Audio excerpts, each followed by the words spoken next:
Muda, dan kakak itu merupakan salah satu siswa dari SMA Negeri 1 Palimanan yang kebetulan sedang mendapatkan tugas untuk mempresentasikan atau mengkampanyekan kepada adik-adik semua tentang anti bullying atau stop perundungan. Nah, kakak mau tanya dulu nih, di kelas ini ada yang merasa jadi tukang bully kah atau menjadi korban bully kah? Ada nggak?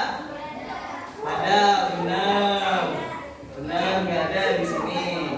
Oke, nah jadi harapan kakak kalau di kelas ini sebelumnya memang sudah ada bullying, harapan kakak setelah kakak mengkampanyekan kepada adik-adik semua, bullying itu bisa dihentikan. Dan apabila ternyata di sini tidak ada bullying seperti yang adik-adik sudah katakan, kakak harap sampai kapanpun tidak akan pernah ada bullying tersebut di kelas ini.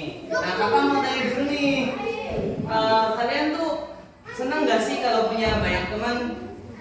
Nah, kalian pasti senang kan kalau punya teman-teman yang banyak, yang baik-baik, yang bisa dijadiin teman ngobrol kalian, yang sefrekuensi searah sama kalian. Tapi kalian bayangin gak sih kalau teman-teman kalian itu ada yang jadi korban bully, ada yang setiap hari selalu diejek-ejek, dihina-hina, dikucilkan, direndah-rendahkan, atau ya dibully lah intinya. Nah, di sini ada nggak yang seperti itu? Tidak ada.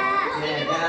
Nah, jadi di sini kakak ingin mengkampanyekan tentang poster yang sudah kakak buat. Nah, yang pertama, apa sih bully itu? Ada yang tahu nggak bully itu apa?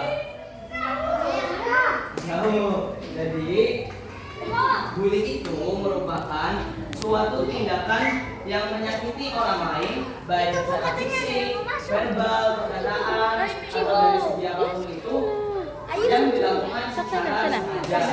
Nah, Di belakang itu kecil. bully itu terbagi tiga. Nggak boleh sana. Yang pertama ada bullying secara verbal. Nah, teman-teman adik-adik ada yang tahu nggak bullying secara verbal itu apa? Jadi bullying secara verbal itu bully yang melalui kata-kata. Jadi kayak menghina teman, mengejek teman, atau yang biasanya kalau di umur-umur adik-adik segini biasanya suka ngambil pakai nama bapak. Di sini ada yang suka ngambil pakai nama bapak nggak? Nggak boleh ya, karena itu merupakan tindakan yang sudah termasuk ke tindakan bullying secara verbal. Nah, kita kan nggak tahu kalau tiba-tiba hati orang yang kita ejek itu lagi merasa nggak enak, lagi merasa sedih, kan dia bisa tiba-tiba menjadi marah dan ya malah menjadikan keributan gitu. Lalu ada bullying secara fisik. Nah, bullying secara fisik ini ya diantara lainnya seperti memukul, menampar, mencubit. Ini yang cewek-cewek biasanya pada suka nyubit nggak? Yang cowok-cowok suka pada mukul-mukul nggak? Ya, oke. Jadi kakak pengen nanya, kalian tahu nggak sih kenapa bullying itu bisa sangat berbahaya? Tahu nggak?